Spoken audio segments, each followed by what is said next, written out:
ओम शान्ति। ब्रह्मकुमारी ईश्वरीय विश्वविद्यालयको प्रस्तुति श्रीमद् भगवत गीता जीवनको एक शाश्वत गीत विषयक श्रृङ्खलामा यहाँहरू सबैलाई हार्दिक स्वागत गर्दछौँ। आदरणीय महानुभावहरू, आज हामी यस श्रृङ्खला अन्तर्गत योगको विज्ञानको विषयमा चर्चा गर्नेछौँ। योग शब्द संस्कृतको युज धातुबाट आएको हो। युजको अर्थ हुन्छ जोड्नु, सम्पर्कमा आउनु, मिलन हुनु, याद गर्नु, स्मरण गर्नु र मनन चिन्तन गर्नु अथवा स्मृति गर्नुलाई युज भनिन्छ। यसलाई योग भनिन्छ, युजलाई योग भनिन्छ। सनातन संस्कृति अनुसार योगको अर्थ परमात्मासँग मिलन मनाउनु, सम्पर्कमा आउनु, जोड्नु अथवा मग्न हुनुलाई योग भनिन्छ। सनातन संस्कृति अनुसार योग अत्यन्त प्राचीनतम परम विद्या हो। वास्तवमा योग मानव जीवनलाई सुसंस्कृत बनाउने प्राचीनतम विज्ञान हो अथवा पराविद्या हो। योगको अर्थ जोड हो। जसरी पावर हाउससँग बिजुलीको तार जब जोडिन्छ, तारबाट करेन्ट फ्लो हुन्छ र बल्ब बल्दछ, बत्ती बल्दछ, त्यस्तै प्रकारले सर्वशक्तिवान परमपिता परमात्मा जो सर्वोच्च ऊर्जा हुनुहुन्छ, समस्त आध्यात्मिक गुण र शक्तिको पावर हाउस हुनुहुन्छ, उहाँसँग मन र बुद्धिको तार जोडेर परमात्माको समस्त शक्ति र गुणहरूलाई प्राप्त गर्नु योग हो। आदरणीय महानुभावहरू, यो अत्यन्त सूक्ष्म अदृश्य मन र बुद्धिरूपी तार परमात्मा पावर हाउससँग जोड्नु नै योग हो। जसरी वियोग शब्दको अर्थ बिछोड भन्ने बुझिन्छ, त्यस्तै प्रकारले योग शब्दको अर्थ सम्पर्कमा आउनु, मिलन मनाउनु र बातचित हुनु, भेटघाट हुनुलाई योग भन्ने बुझिन्छ।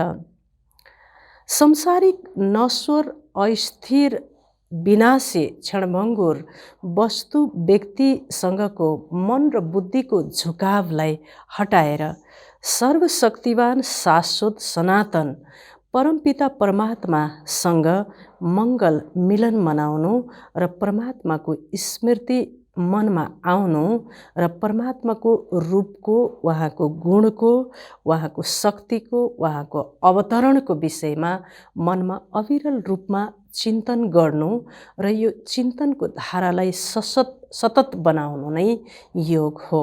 संसारबाट मन र बुद्धिलाई हटाएर यस संसारमा भएको व्यक्ति, वस्तु, पदार्थबाट अलगा भएर मौन भाषामा, मौनमा रहेर अन्तर हृदयबाट परमात्माको प्रति उद्गार व्यक्त गर्नु, अनन्य भावमा रहेर श्रद्धावान भएर विश्वासयुक्त भएर परमात्माको स्मृति गर्नु नै योग हो।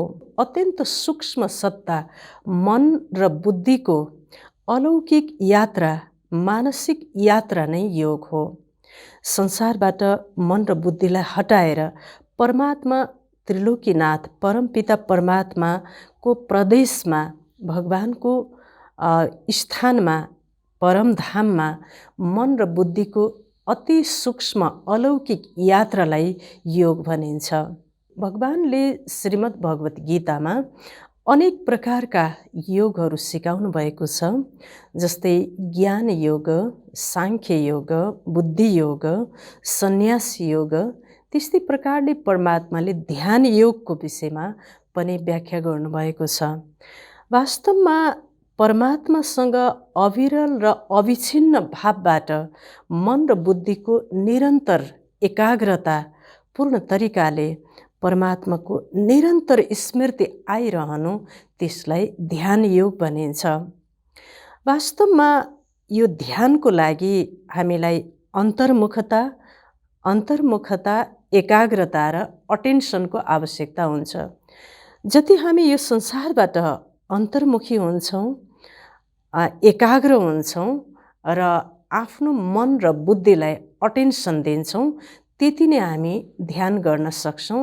ध्यान भनेको अलौकिक यात्रा अथवा त्यो ध्येय वस्तुमा मन र बुद्धिको जोड अथवा मन र बुद्धिको लगाव, लगनलाई ध्यान भनिन्छ। जसरी गङ्गाको जल अविरल रूपमा बगिरहेको छ, त्यसरी नै मनमा उत्पन्न हुने समस्त सङ्कल्पको प्रवाह एक परमपिता परमात्मातिर मात्र हुनु, यसलाई ध्यान भनिन्छ। वास्तवमा भगवानको सर्वोच्च सत्ता परमपिता परमात्माको अविच्छिन्न भावबाट स्मरण हुनु, याद हुनु, मग्न हुनु, तल्लीन हुनु नै ध्यान हो। वास्तवमा ध्यान र योग फरक विषय होइनन्, ध्यान र योग एउटै विषय हुन्। वास्तवमा याद, स्मृति, योग, ध्यान, मेडिटेसन यी एउटै नै शब्द हुन्। यी सबैको भावार्थ एउटै हो कि ज्योति स्वरूप निराकार परमपिता परमात्माको स्मरण गर्नु, याद गर्नु, योग गर्नु, मेडिटेसन गर्नु, ध्यान गर्नु, यसको भावार्थ एउटै नै हो। आज विश्वभरि मेडिटेसन शब्द अत्यन्त प्रचलित छ। श्रीमद् भगवत गीतामा जुन भगवानले योग सिकाउनु भएको छ, त्यो योग नै वास्तवमा मेडिटेसन हो। मेडिटेसन शब्द लेटिन भाषाको मेडरी शब्दबाट आएको हो, जसको अर्थ हुन्छ उपचार गर्नु। मेडिटेसन र मेडिसिन शब्दको भावार्थ एउटै हुन्छ, जसको अर्थ हुन्छ उपचार गर्नु। आदरणीय महानुभावहरू, परमपिता परमात्मा सर्वशक्तिवान, सर्वोच्च सत्ता भगवानसँग मन र बुद्धिको सम्बन्ध जोडेर भगवानसँगबाट सर्वगुण र सर्वशक्तिहरूको अधिकारी बनेर ती सर्वगुण र सर्वशक्तिहरूको माध्यमबाट आफ्नो जीवनका सर्वपक्षीय समस्याहरूलाई समाधान गर्ने प्रक्रियाको नाम नै मेडिटेसन हो।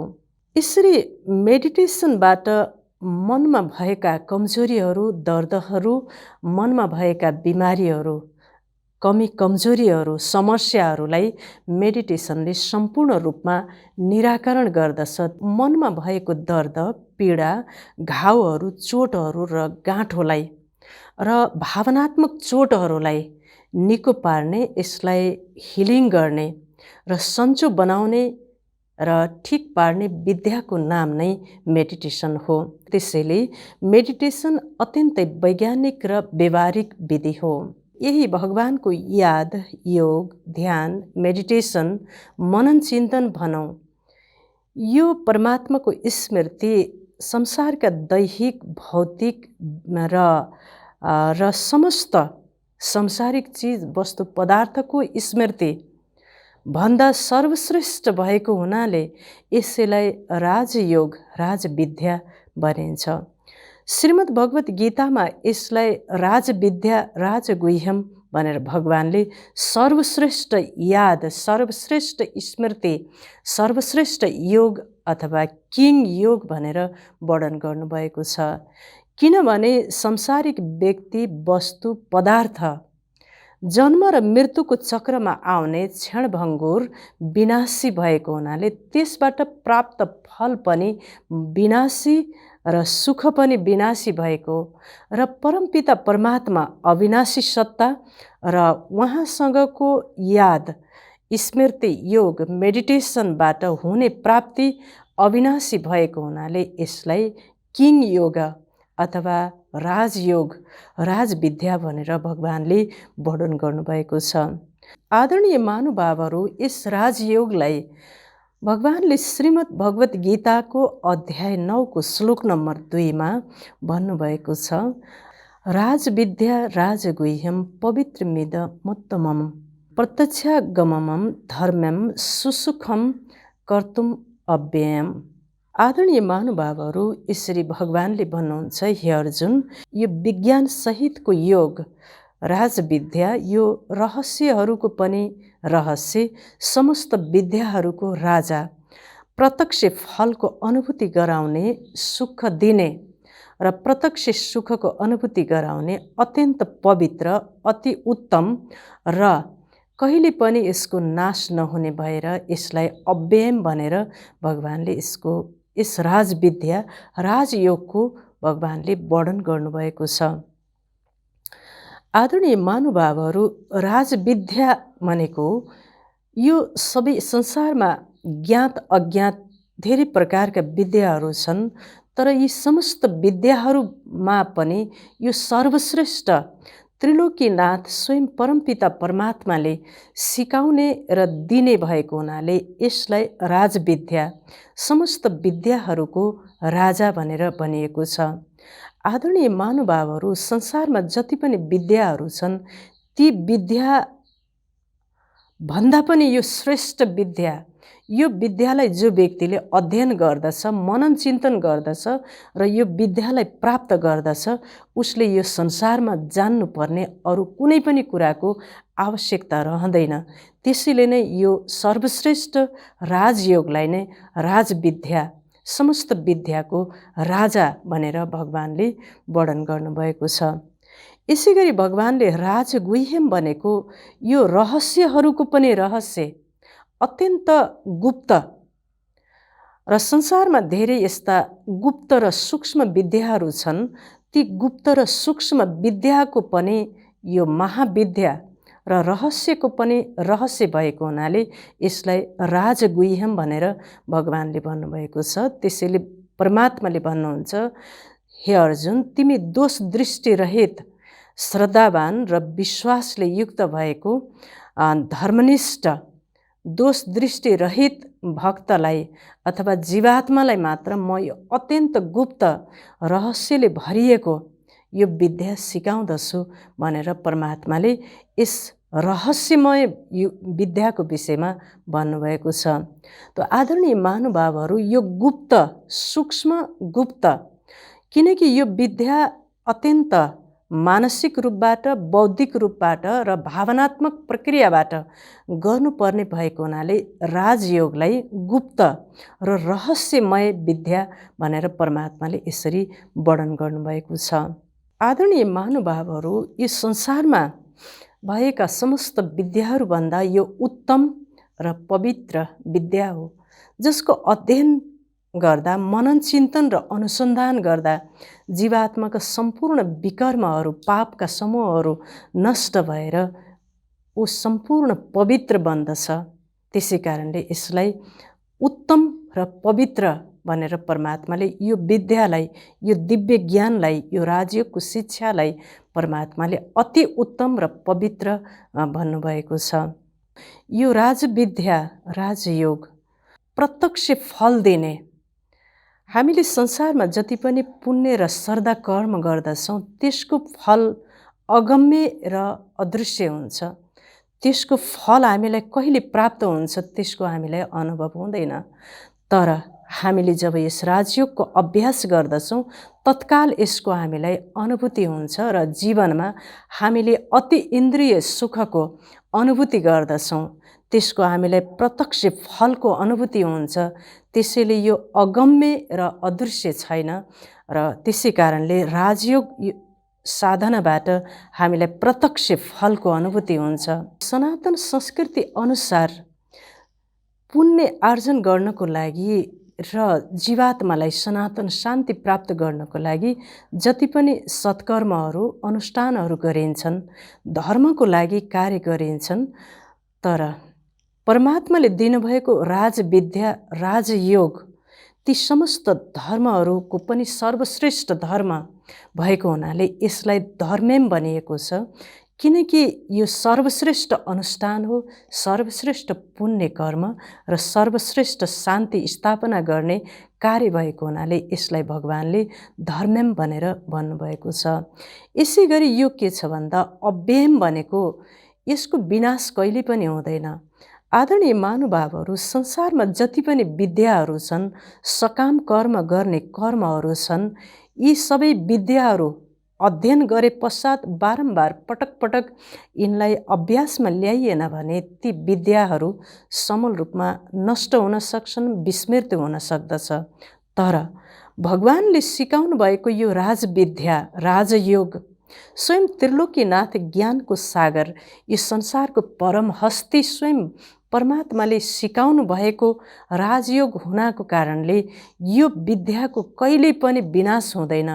जीवात्माले एकपटक यो दिव्य ज्ञान सुनिसकेपछि यो दिव्य संस्कार जन्म जन्म र पुरा कल्पमा यो उसको अन्तस्करणमा, उसको संस्कारमा यो रेकर्ड हुन्छ। त्यसैले यसलाई, यो विद्यालाई पराविद्या, परम विद्या र अविनाशी विद्या भनेर यसलाई भगवानले, यो राजयोगलाई, यो साधनालाई, यो मानसिक यात्रालाई, यो स्मृति, यो याद, यो मेडिटेसनलाई परमात्माले अव्ययम भनेर व्याख्या गर्नुभएको छ।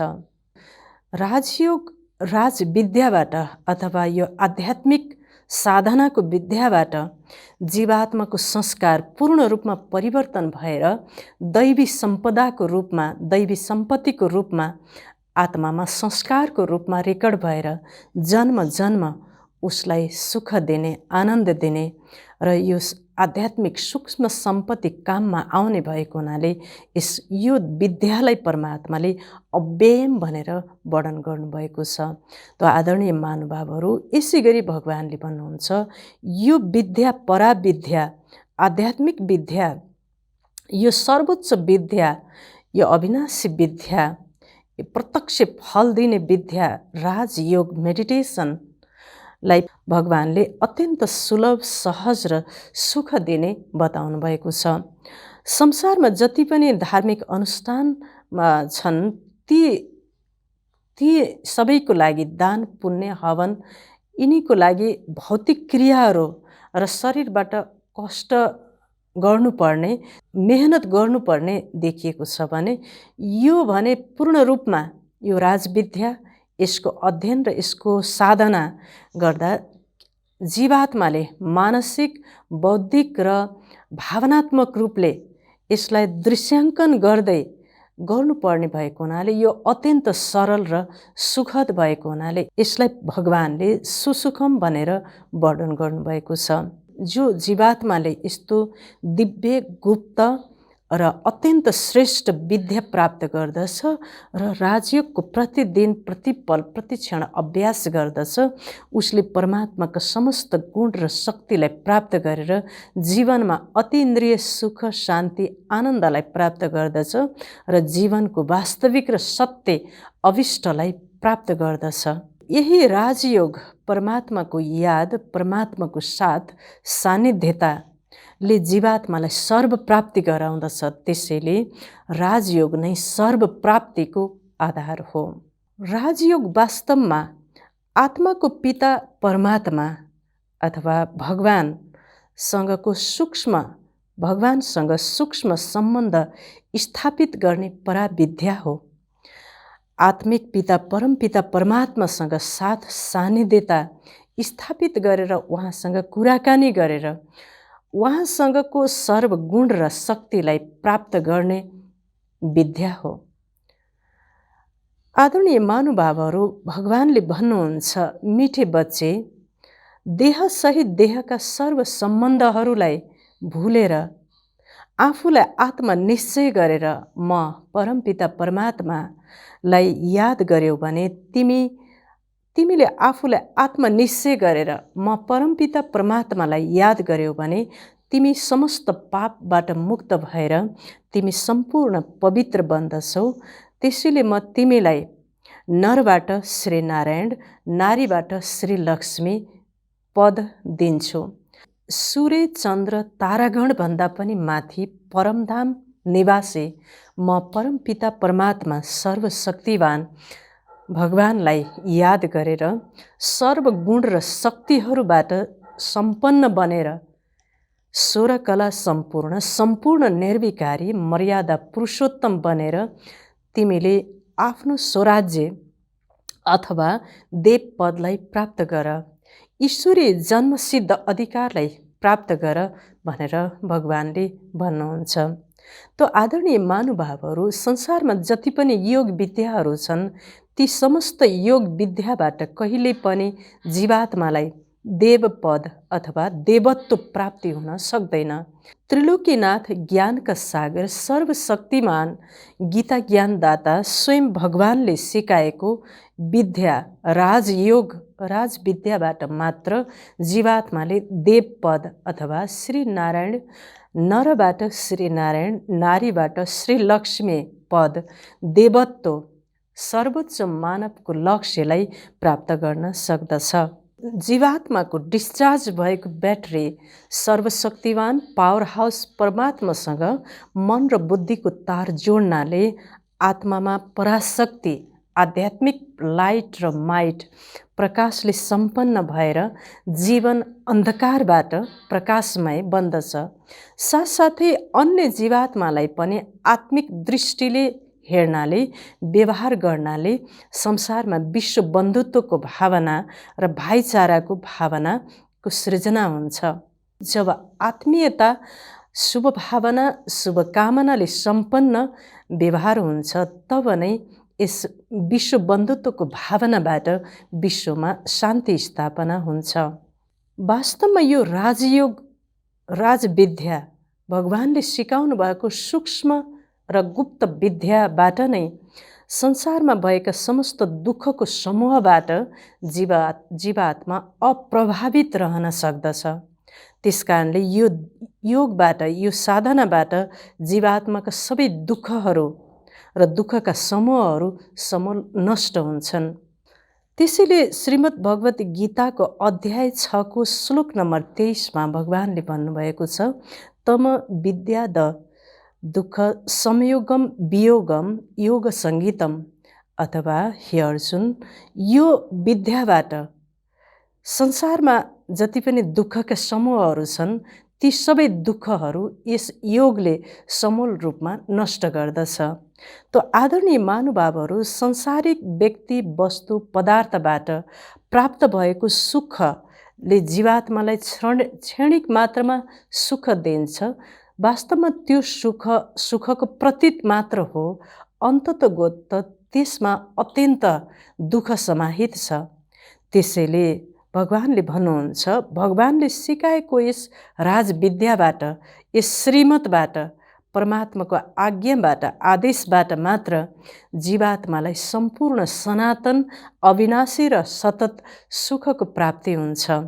त्यसैले भगवानले यो योगबाट, यो राजयोगबाट जीवात्माका सम्पूर्ण दुःखहरू नष्ट हुन्छन् भनेर भन्नुभएको छ। यस दुःखरूप संसारमा हामीले कर्म गरे तापनि, हातले, मुखले, कानले, समस्त कर्म इन्द्रियहरूले कर्म गरे तापनि मन र बुद्धिको अप्रभावित अवस्थाबाट हामीले परमात्मामा बुद्धिलाई स्थिर गरेर जब कर्म गर्दछौँ, हामी ती समस्त दुःखबाट अप्रभावित रहन सक्दछौँ। त्यसैले भगवानले यसरी संसारमा भएको व्यक्ति, वस्तु, पदार्थ, घटना, परिस्थितिको चिन्तनको संयोगबाट रहित अवस्थालाई नै दुःख संयोग रहित भनेर भगवानले वर्णन गर्नुभएको छ। यसरी यो चिन्तनबाट, जब दुःखरूप संसारको चिन्तनबाट हामी अलगाव हुन्छौँ, संयोगबाट रहित हुन्छौँ, तब हामी परमात्माको स्मृतिबाट, ध्यानबाट, मेडिटेसनबाट अति इन्द्रिय सुखको अनुभूति गर्न सक्दछौँ। त आदरणीय महानुभावहरू, हामीले यो हातले, समस्त कर्म इन्द्रियले यस संसारमा कर्म गरे तापनि चिन्तनको धारा एक परमात्मासँग भइरहनाले यो दुःखरूप संसारको संयोगबाट हामी रहित हुन सक्दछौँ र परम सुख, परम आनन्द, अविनाशी आनन्दको अनुभूति गर्न सक्दछौँ। आदरणीय महानुभावहरू, त्यसैले राजयोग, राजविद्या मनलाई प्रतिपल प्रशिक्षण दिने, मनलाई दिव्य ज्ञानले पाठ पढाउने विद्या हो। मनलाई सही दिशातिर लगाउने विद्या हो। मन र बुद्धिलाई, चञ्चल अस्थिर मनलाई प्रशिक्षण दिएर बुद्धिलाई भगवानतिर लगाउने परम विद्या हो अथवा पराविद्या हो।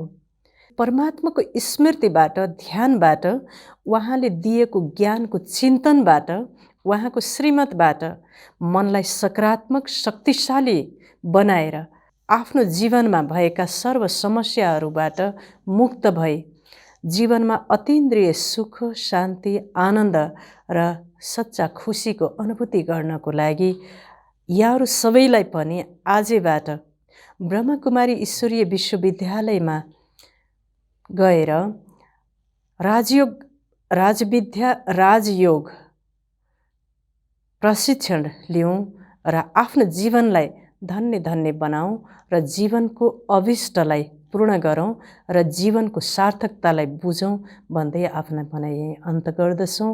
हवस् त। ओम शान्ति।